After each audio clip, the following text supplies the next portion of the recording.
Good day and welcome to this session of the LACUE 2024 Empower Conference.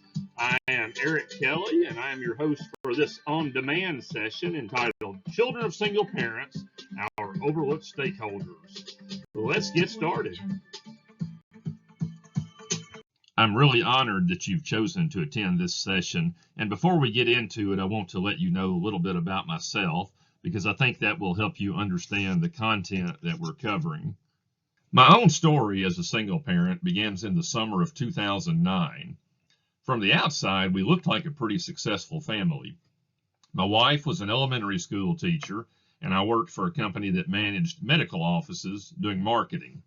We were very active in our local church where I served as the Sunday school director, and she was a Sunday school teacher who was also active with the ladies there. We had two sons who were around 5 and 7 at the time. But behind the scenes, it was actually a house of cards. It all came to a head one summer night with a marital argument. I ended up leaving for the night, but when I returned the next night after work, nobody was home. Little did I know that we would not be in the same house together again. The following night, I received a knock at the door, and the sheriff's deputy issued me a temporary order of protection. It was good for 2 weeks until the court date in which the judge would decide whether to make it permanent. The pastor called me on Saturday and asked if I had somewhere else I could stay. He indicated that this would be a temporary separation while we did some counseling and tried to work things out. But as I would learn later, that was not my wife's intention at all. My temporary stay with my grandparents ended up lasting about a year. I went to the protection order hearing without an attorney because I really didn't know any better, and I thought if I was just honest and told the truth, everything would be fine. Well, that proved to be a big mistake. Even though I had no history of abuse or legal issues and had always been a good parent, he agreed to what she was asking, and the order of protection was made good for 1 entire year. I found out that it was easy to lose your children, that simply on hearsay and untruthful statements, your children can be taken away. What would follow was a 1.5 years of legal shenanigans. I went through 3 different attorneys trying to find one who would be a true advocate. When it was all over, I did end up with joint decision making and 39% of the parenting time. But it took about $25,000 in funds that I did not really have. What would also begin was a battle for the hearts of my children. The distance that had been created provided fertile ground for alienation tactics, which were often very successful. I did manage ultimately to get close to my youngest son over time, but I don't think I ever did truly win the heart of my oldest son. In the process of all of this, I developed a passion for encouraging and advocating for single parents. I began to pour myself into the lives of my children with a passion that I had never had before. When you lose your children, it has that effect on you. You appreciate them that much more. So I became a professional at finding opportunities outside of their time with me to spend time with them and be involved. I went to PTO meetings at the school. I got very involved as a scout parent and eventually became a scout leader. I got involved as a coach in their sports leagues at church and in the community. And I found lots of opportunities outside of my time with them to be involved. And it paid off. It worked really well. Several years later, after a layoff, I returned to school and obtained a Master of Arts in Education at Union University in Jackson, Tennessee. I have just finished my 6th year as a teacher, and in fact, I'm very excited to tell you I was named Teacher of the Year this year at Wonder Junior High here in West Memphis, Arkansas, where I teach. When I presented my capstone to finish up my master's program in December of 2020, my professor suggested that this might be a good topic for professional development at some point. So a couple of years later, I developed it into exactly that. I have now had the opportunity to share this with several groups. My hope is that as you listen to this session as an attendee of the LACUE conference this year, you will develop a better understanding of the very specific needs of your students who come from single-parent homes, and that you will be better equipped as a teacher to assist those students with those unique needs. I'm happy to report that life does go forward, And God provides you the grace and strength to get through terrible situations if you turn to Him and allow Him to do so. About 10 years later, I married an amazing lady named Michelle. We have now been married for 3 years. In fact, at the top of that picture is where I teach, Wonder Junior High School in West Memphis, Arkansas, and we just completed our inaugural year in our new building. We're very proud of that. At the bottom of that picture is me in my previous classroom at East Junior High, which merged into Wonder this past year. They merged two schools into one here in West Memphis. Since we are now empty nesters, we spend a lot of our time spoiling nieces and nephews and my students at school. Back in January, we actually began worshiping at a church in the neighborhood where my school sits. And this is a low-income neighborhood, and we felt led to go there to try to make a bigger difference in the school. And we're excited that we're definitely seeing God use us in this effort there. And we live in Marion, Arkansas with our 3 cats. Michelle is the director of the optical department at Southern College of Optometry in Memphis, Tennessee. This is us on a trip to Boston a couple of summers ago. The good news is that I survived. I'm happily remarried, and now I am attempting to encourage others in similar situations. The bad news, as I have since learned, is that sadly, my situation is not all that unique. Every day, loving parents are losing contact with their children at the hands of the legal system. This will be our agenda for this session. First, what is the issue? Next, how does it impact education? Then, how do demographics factor into the situation? And finally, what can we do as educators? First, let's address the basic question. What is the issue? According to 2015 census data, there were about 22.4 million children being raised by single parents. These children made up about 27% of the overall number of Americans under 21. In layman's terms, about a fourth of our juvenile population is being raised by single parents. You could say that those are outdated figures, so let's update and look at a more current situation. According to the Annie E. Casey Foundation, in 2021, there were 23,626,000 children living in single-parent homes, for a percentage of 34. The numbers seem to be increasing. In fact, if all of these figures are correct, that tells us the number of children living in single-parent homes went up by 1.2 million in 7 years. It also went up by 7 percentage points. Every year, the number of children in our classrooms who are being raised by single parents increases. And we don't tend to think about them as a unique demographic set, but in fact they are. Regardless of race, age, socioeconomic group, their needs as a group are quite unique. Single-parent homes are now the second most common family arrangement in America. They comprise about a fourth of overall recorded homes. Sadly, the United States leads the world in this statistic. According to a 2019 study by the Pew Research Center, the U.S. has the world's highest rate of children living in single-parent households. The trend continues to move upward. According to an article by the U.S. Census Bureau from 2016, during the 1960 to 2016 period, the percentage of children living with only their mother nearly tripled from 8 to 23%, and the percentage of children living with only their father increased from 1 to 4%. If your classroom matches the national figures, then it looks something like this. The red desks represent students raised by a single parent. The blue desks represent students in traditional situations.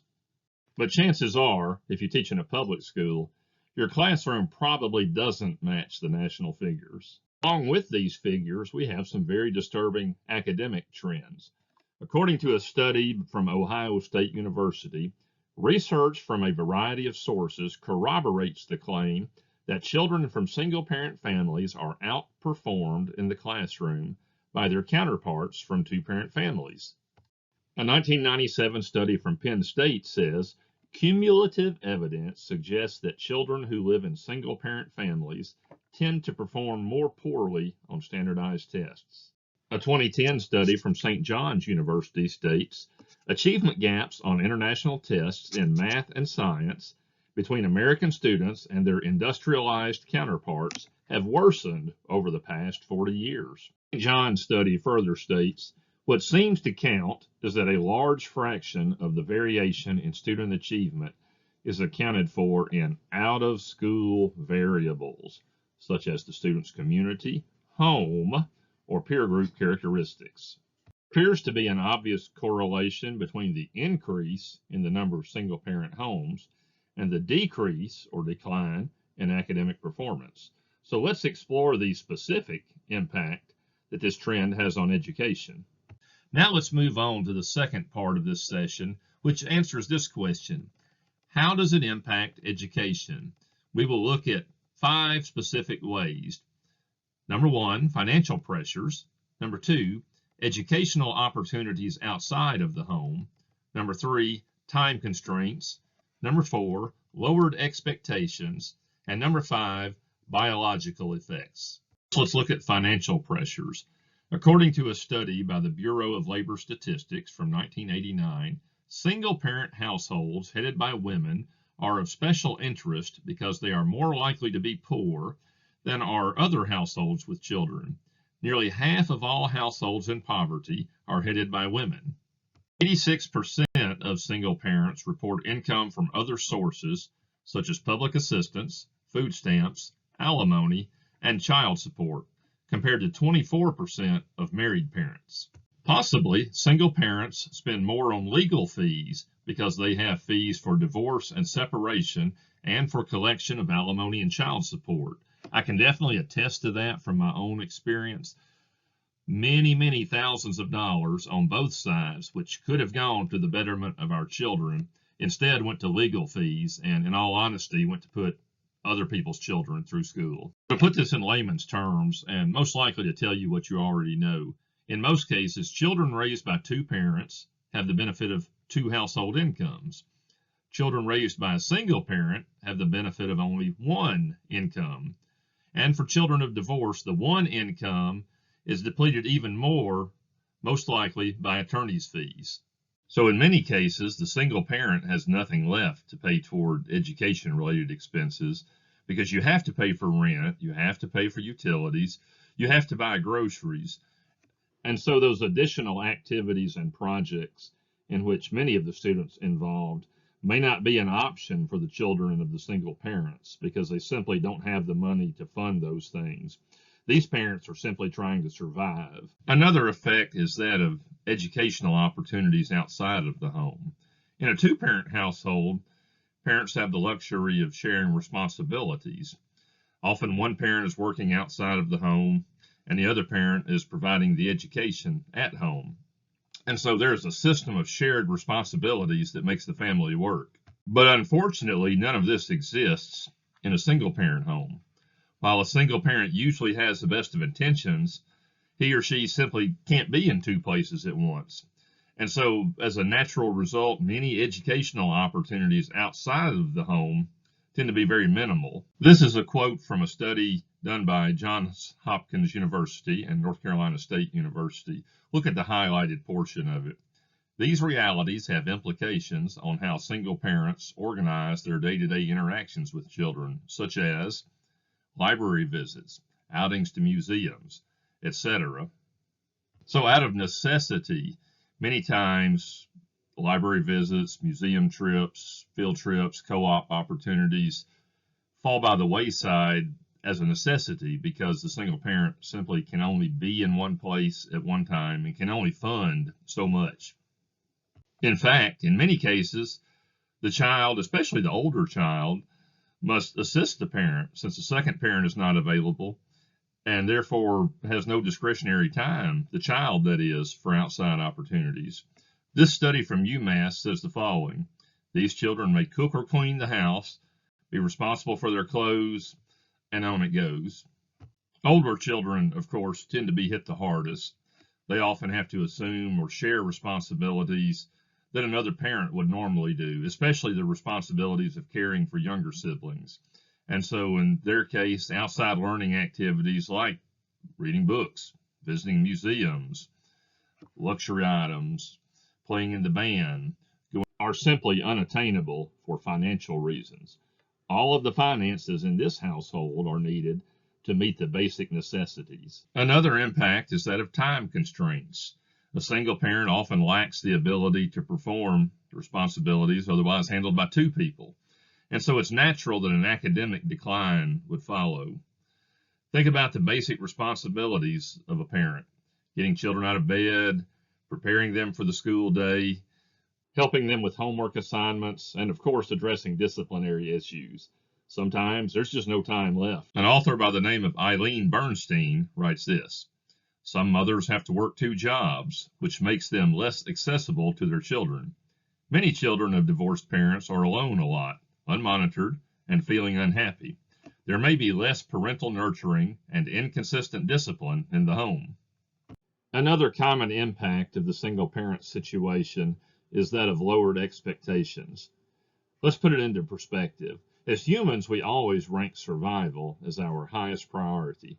For example, you chose to attend this on-demand seminar because the topic is important to you. However, if you were to receive word that a tornado is in your neighborhood at this moment, you would immediately lose all interest in this entire conference and focus only on getting to safety. The same analogy often proves to be the case with single parents. You see, the household will not survive if the single parent does not secure an income, provide food, wash clothes, tend to medical needs, and the list never ends as a single parent. And so academic consistency sometimes has to take a back burner out of necessity. The household will survive if the single parent doesn't push the child as hard to perform well in his or her studies. It's often a matter of survival. It's not necessarily a lack of concern. The single parent often has no choice but lower his or her academic expectations for the child because there's simply not enough time to push them as they would like. And so in many cases, good enough becomes good enough. The quote is from a study by Johns Hopkins and North Carolina State. The goals that single parents set for their children might reflect these limitations so that their expectations for marks, grades, in reading and mathematics will fall within a comfortable or reachable range. As a consequence, single parents might moderate expectations for their children's performance in schoolwork and adjust their behavior accordingly. Finally, in this section, let's look at the biological effects. By that, we mean, how does this situation affect the body of the child? One is anxiety. According to author Eileen Bernstein, children may have tremendous problems concentrating in school and doing their work because of the emotions that flood their minds and cause uncertainty. A child of divorce is never certain whether he or she is loved, and that's the saddest statement in this entire presentation. The authors Mark Cummings and Patrick Davies, a fundamental aspect of biological functioning, sleep, is affected by insecurity in children induced by marital conflict, with consequences for multiple dimensions of children's functioning. Sleep deprivation is a natural biological effect often felt by children of single parents. Sleep deprivation often results in poor academic performance and negative changes in mood. According to this study from the Journal of Adolescence, this includes difficulty concentrating, reduced initiative, memory lapses, cognitive slowing, slower motor response, and more errors of working memory. So sleepy children make poor students. Sleepy students cannot concentrate or focus. Sleepy students often exhibit a bad mood. Sleepy students cannot fully remember what was recently covered. And sleepy students at home exhibit the same symptoms as sleepy students in a school building.